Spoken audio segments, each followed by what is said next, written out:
And Mr. Moore, whom do you wish to call? Judge Conworth would call Lieutenant McLeod. Thank you. As you're doing so, counsel, if you would each double-check the courtroom and keep a cautious watch to make sure that there are no witnesses that are not allowed to hear the testimony of others. Thank you. If you come forward, please, to the witness stand.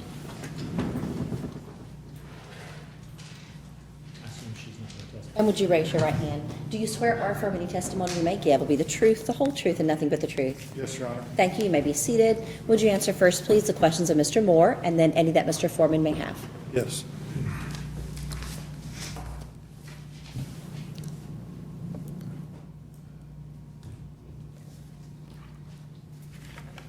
State your name and employment for the record, please. Branson, McLeod. I work with the City of Radcliff Police Department. All right. And how long have you been a police officer? 18 years. All with Radcliffe? Yes. All right. And what training had you had as a police officer? I took an initial basic police officer's course when I got hired in 1997, and that was 10 weeks long. And then subsequent to that, back at the department, that was with the Department of Criminal Justice Training. And then at the department, I took 14 weeks of training with a field training officer. Every year, we're required to have at least 40 hours of training to stay qualified as a police officer, and that's at least 40 hours. Many years I've had more than the 40 hours of training. And are you trained specifically in DUI investigations? Yes. All right. Would you estimate about how many DUI stops you've performed over the years? Stops? Yes. It's in the hundreds. I'd say probably close to 500. Would you, now how long, you're Lieutenant McLeod, is that right? Yes, sir. How long have you been lieutenant? I got promoted to lieutenant in 2008.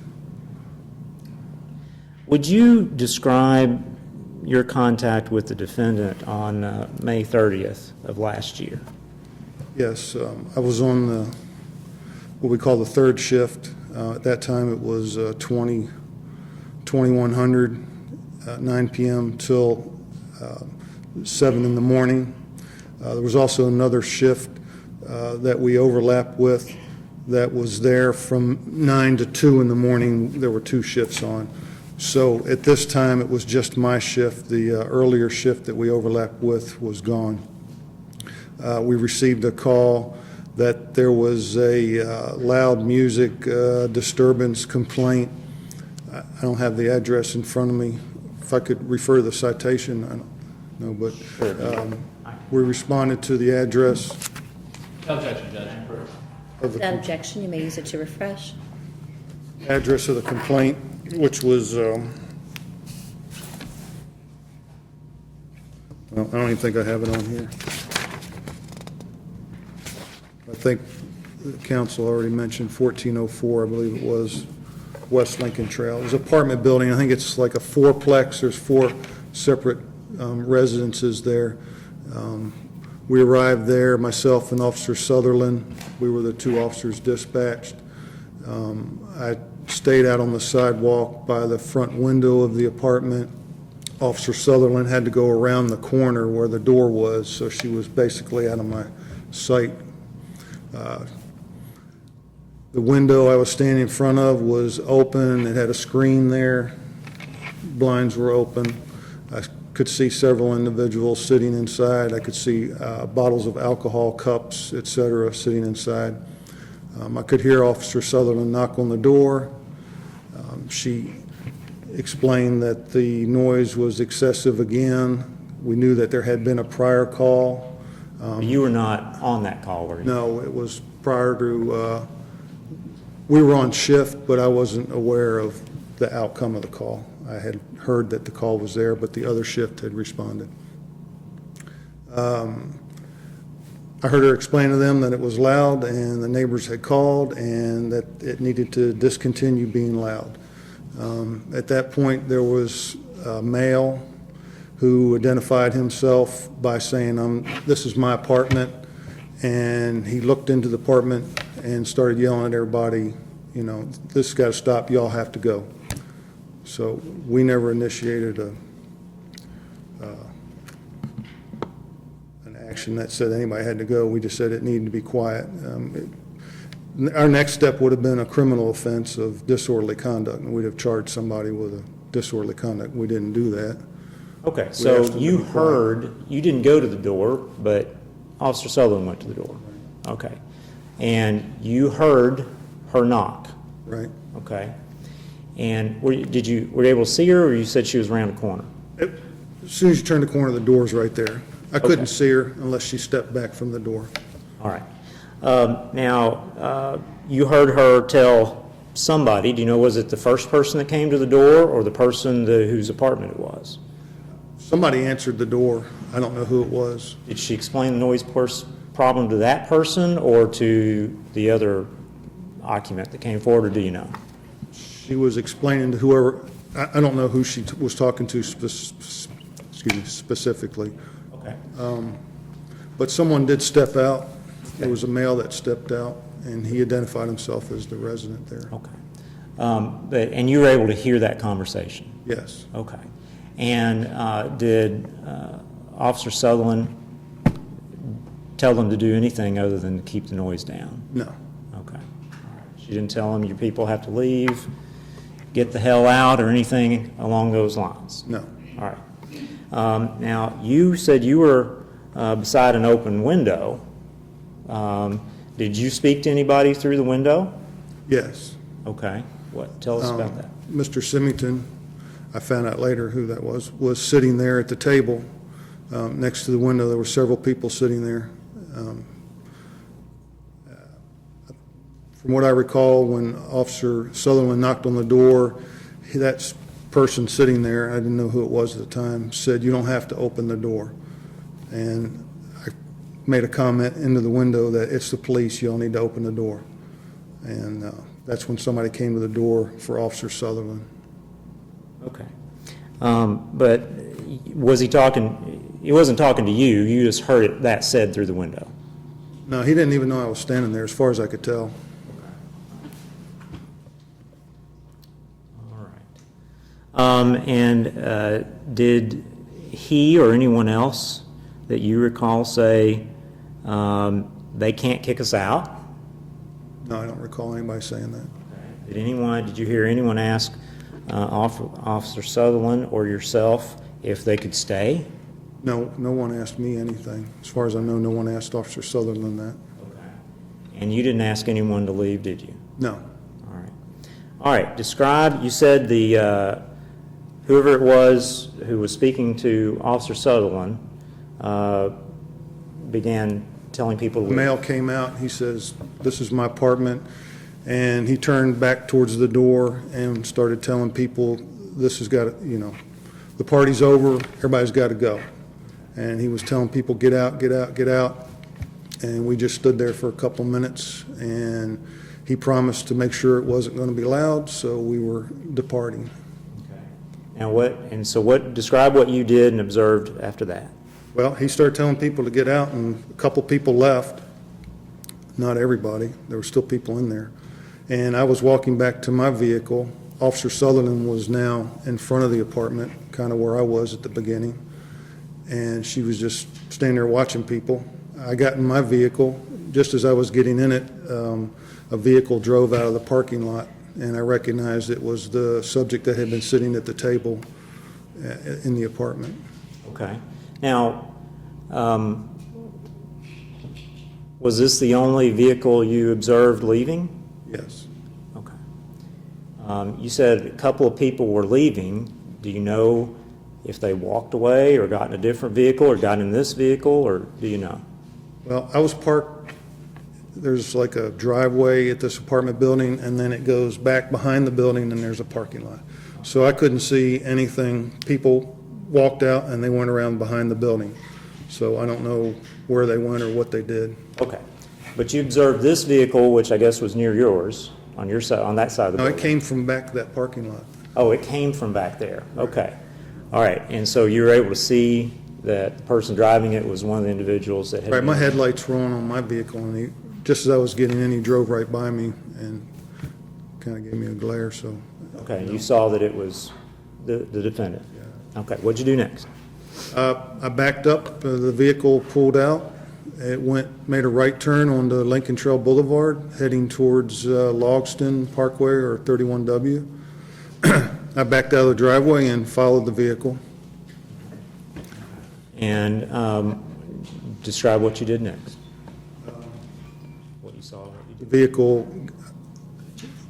went to Lincoln Trail Boulevard, or excuse me, Logston Boulevard, and made a left turn going north on Logston.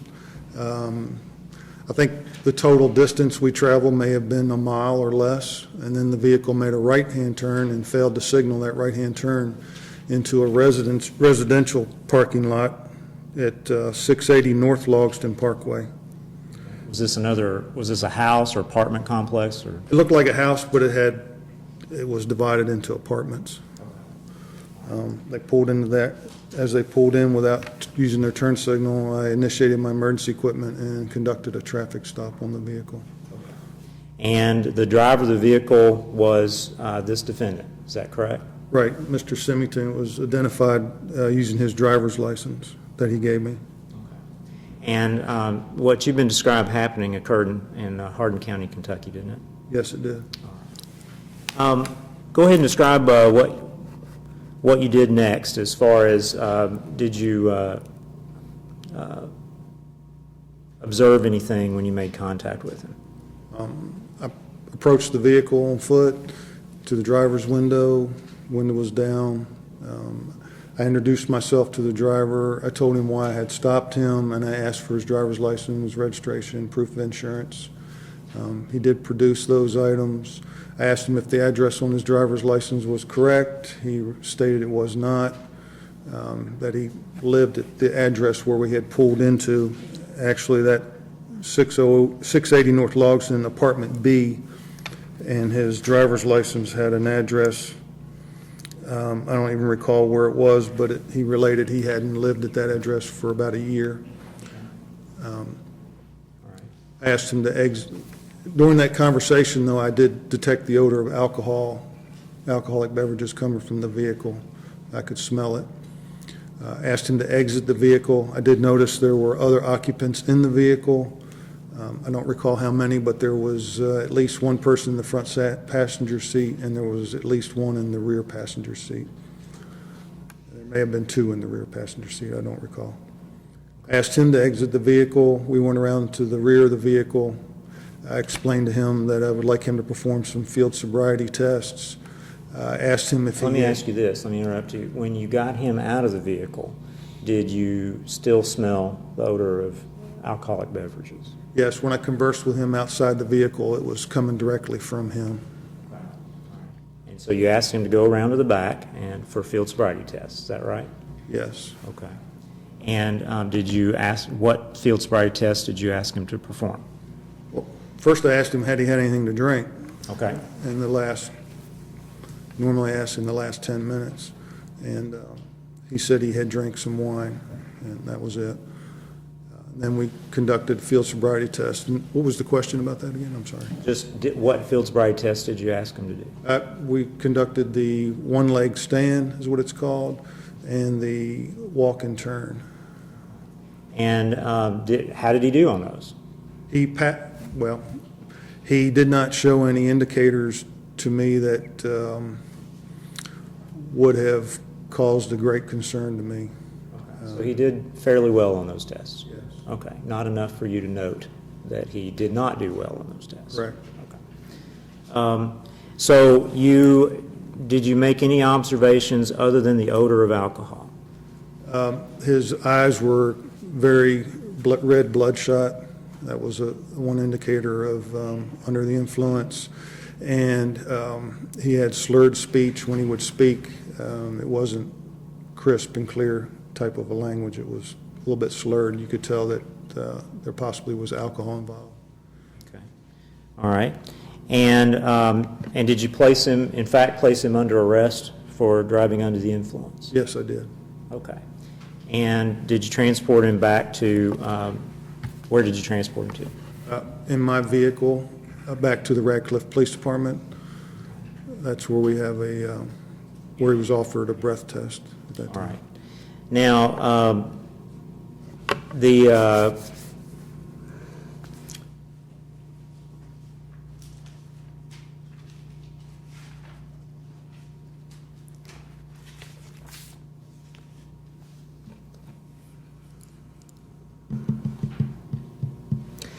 did you perform the intoxilizer test? No, I did not. Okay. All right. Who did that? Officer Sutherland. All right. And let's see.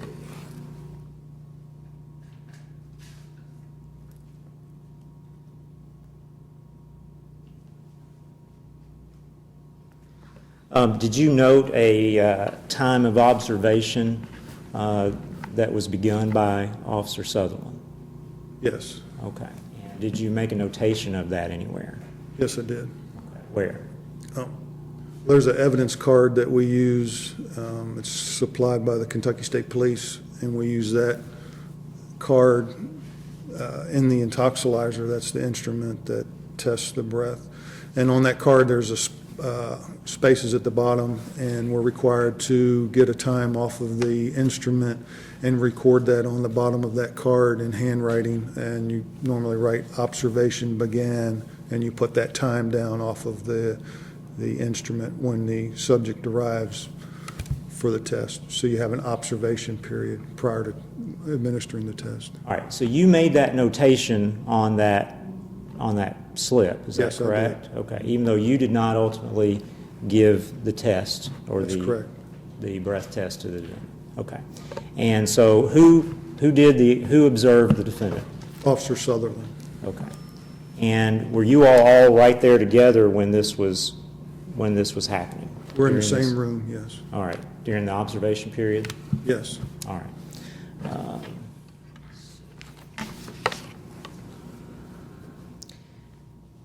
Now, were you there in the same area to where you know whether or not Officer Sutherland read the implied consent to the defendant? Yes, I was right there. And did you have any participation in the implied consent being read? Yes. When I arrived to the police department with Mr. Symington, Officer Sutherland arrived at the same time. I went in, grabbed the evidence card, put the observation time on that, gave her that card, and I pulled out what's called an implied consent form, and I wrote Mr. Symington's name at the top of it in the block that says name, and I gave that to Officer Sutherland, and she conducted the test from that point on.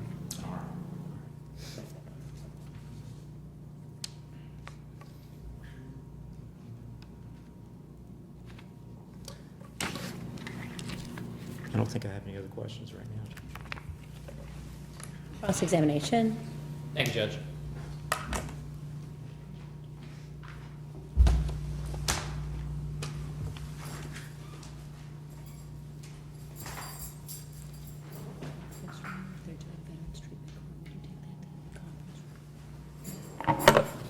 Can you move the podium a little bit closer, bailiff?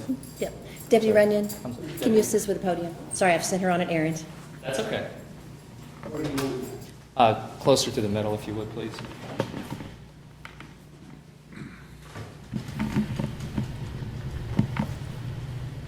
That's perfect.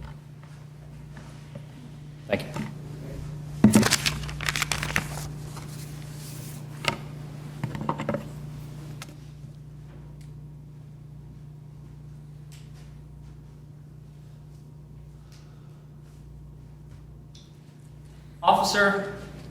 Lieutenant, my apologies.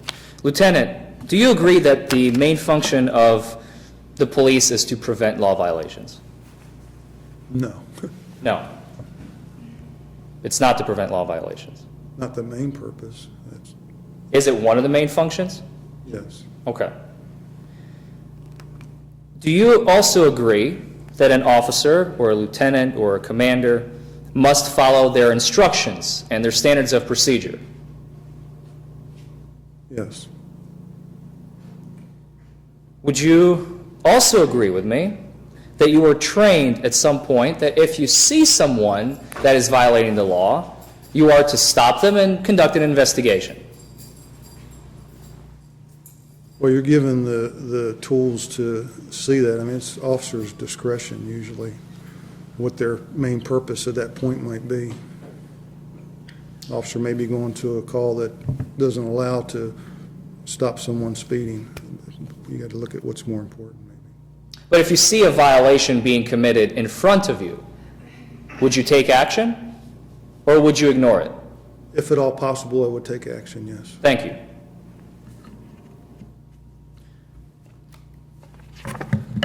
According to your standard operating procedures, Chapter 5, may I approach the witness, Judge? You may. Chapter 5, titled General Operating Procedure. May we approach? Yes, counsel may approach.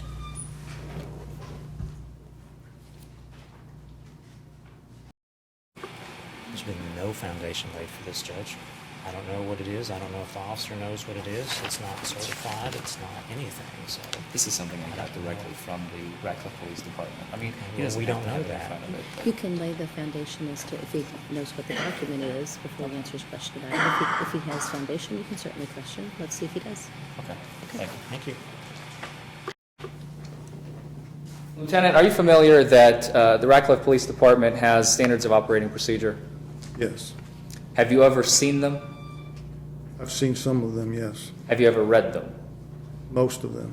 Are you familiar with Chapter 5 of the Standard Operating Procedures for the Radcliff Police Department? I'm reading over it now. I'm not really sure that I specifically read this or not, but I'm sure I have. If This is ours, I don't know. Doesn't say where it came from. If you could turn to the second page. Judge, may we approach? Counsel could approach. Judge, I don't think we've established that he can identify this document. The officer can't just take defense counsel's word for it. He's got to recognize it and be familiar with it in order to testify about it.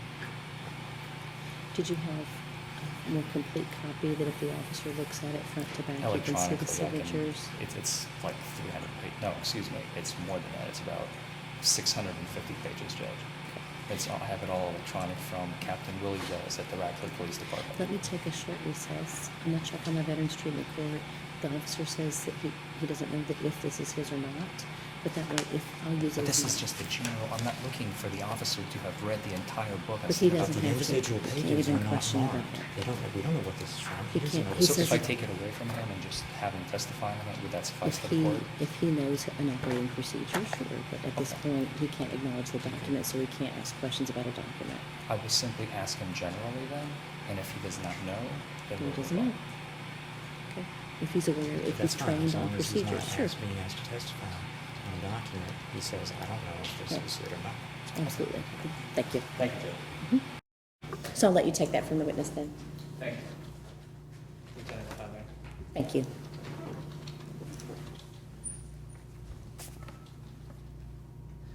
Section 512.12, and stop me if you are unfamiliar with this, deals with public nuisances.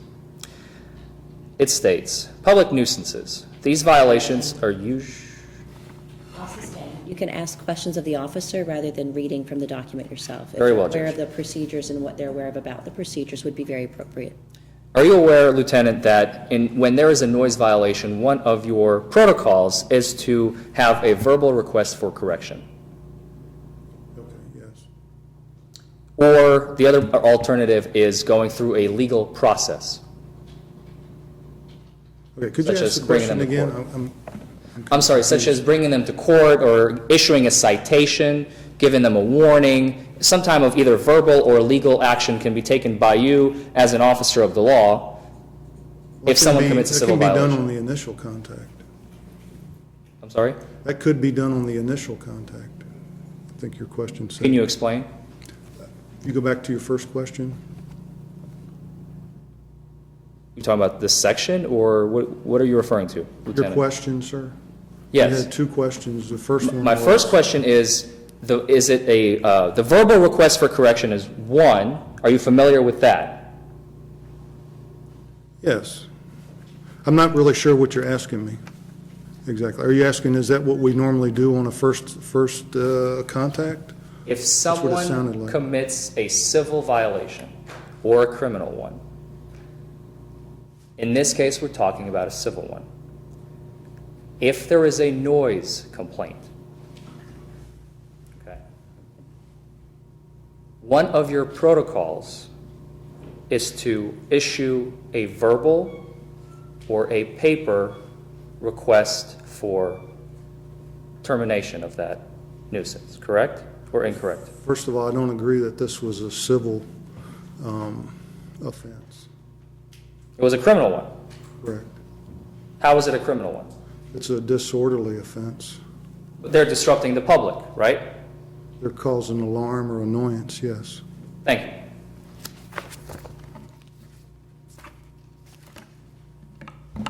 You were radioed by dispatch to come to 1204 West Lincoln Trail Boulevard.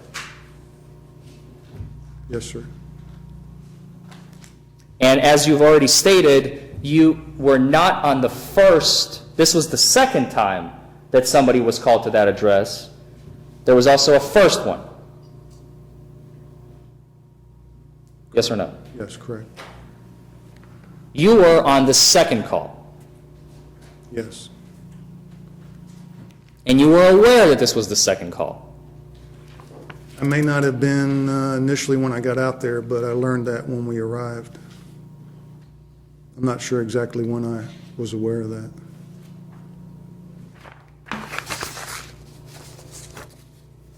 You said that the individuals at 1204 West Lincoln Trail Boulevard were causing a ruckus. They were causing, their criminal violation was, your words, disorderly conduct. Correct? Yeah, I think I did mention that earlier, yes. Did you issue anyone a citation for disorderly conduct? No, Did you arrest anyone for disorderly conduct? no.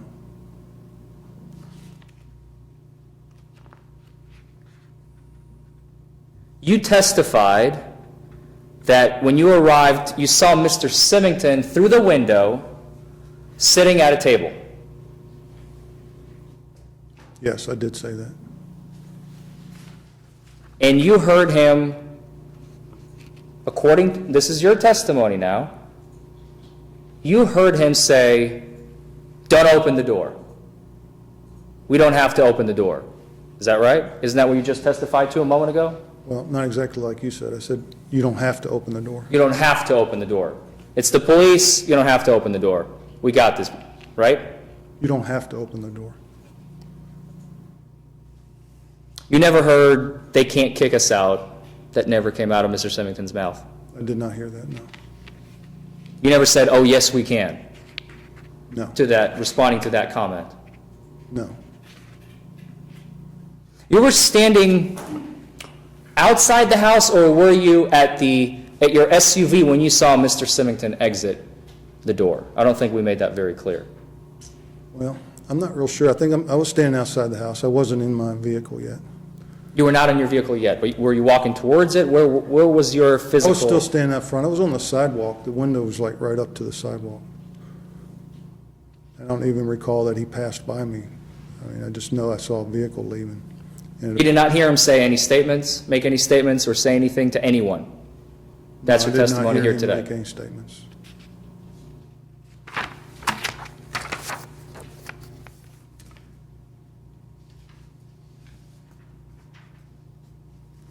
Officer, simply by virtue of the fact that this was the second time you were at that location, as you quickly learned, as you just said, you would like to tell these ladies and gentlemen of the jury that a second time a warning to keep quiet was issued? Well, it was Officer Sullivan's call. I was there for her backup. And unless I see something I need to intervene on, I let the officer make their decisions on what they want to do. Officer Sullivan asked them that they needed to keep it down. This was the second time or not her, but the second time the police had been out there. And the resident came out and agreed that that's what he was going to do, and he started telling people to leave. And he started saying, "Get out, get out, get out." Words to that effect, yes. When you saw Mr. Symington get in his car, or you, according to, I believe you said you did not see it specifically, but you saw his car leave, you followed it. I saw a car leave, and I saw him driving it. You saw Mr. Symington behind the wheel of a car, Yes, and you followed it. yes. Thank you. You radioed to dispatch, quote, "I'm going to follow this Mustang. It was the one that appeared to be," I'm not sure what this means, 2301 driving it. What does code 2301 mean? Drunk.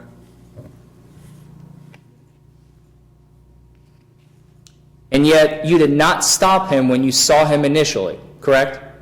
No.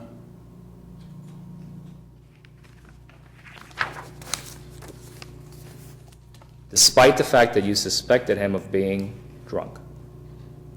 Correct.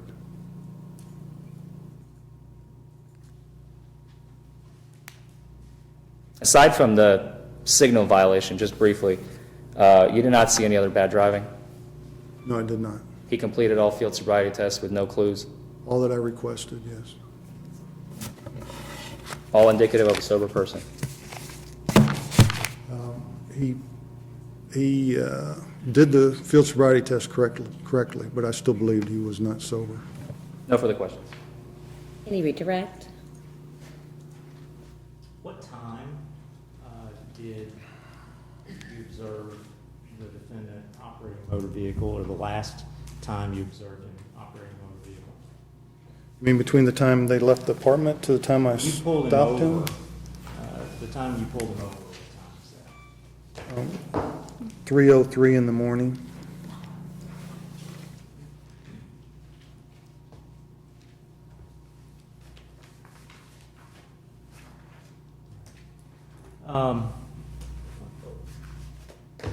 Why did you think that he may have been under the influence of alcohol when you radioed in that you were going to follow his video?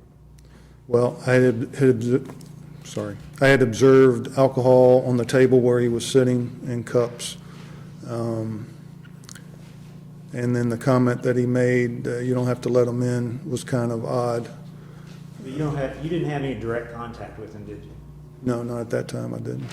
And you said you didn't see, when he left the apartment, you knew a couple of people left the apartment. Is that right? Right, there were several people that left. Okay. And I believe you testified that this vehicle came from the back parking lot. Is that correct? From behind the building, yes. Okay. So at the point you saw him initially, he was sitting in someone's house. Yes, sir. Okay. The next time you saw him was when he passed your vehicle in his vehicle, or in a Mustang. That's correct. All right. And is it typical that you have to have a reasonable articulable suspicion to stop someone? Objection, Judge. Counsel is testifying. I'll rephrase the question. I'll allow you to rephrase. What has to be in place for you to stop someone? Reasonable suspicion Of of a what? crime, of an offense. Of an offense. Okay. And so at that point, you pulled him over because of what offense? He failed to use a turn signal when he made a right-hand turn on his vehicle. Okay. And so at what point did you initiate a DUI investigation? When I exited my vehicle and approached him at that time. Okay. I mean, it started at the time of the stop. Okay. Based on your contact with him or what? Well,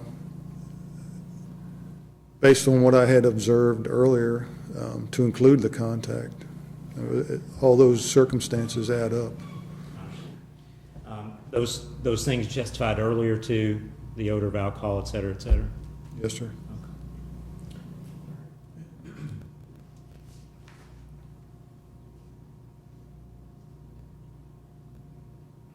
Nothing else in this witness? Do those questions raise others? No, Judge. Thank you, sir. You may step down and be seated with counsel. Counsel, I'm going to take about a 10-minute recess for my convenience. We're doing some treatment court staffing. This will give you all the chance to stretch your legs. If you purchase a water soft drink, have one with you. You're